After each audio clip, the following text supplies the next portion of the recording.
Na-achieve na ni LeBron James ang halos everything sa isang basketball court. Siya ay isang 4-time NBA champion, isang 4-time MVP, isang 20-time All-Star, ang all-time leading scorer ng liga, at isang 3-time Olympic gold medalist.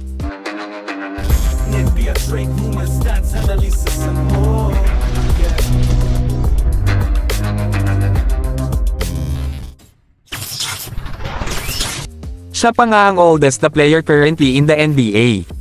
Bago ang kanyang ika-22 season sa NBA, si James ay nagtatanong pagkatapos ng isang practice sa Los Angeles Lakers.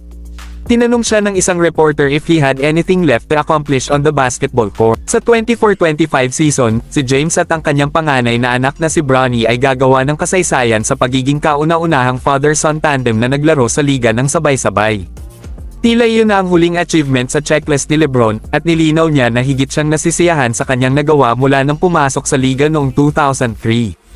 Habang naghahanap pa rin siya na magdagdag ng isa pang ring sa kanyang collection at makipag-compete para sa isang championship sa Lakers ngayong season, hindi tinanggihan ni James na ipinagmamalaki niya ang mga bagay na kanyang nakamit sa kanyang career, at plenty satisfied with his body of work on the court.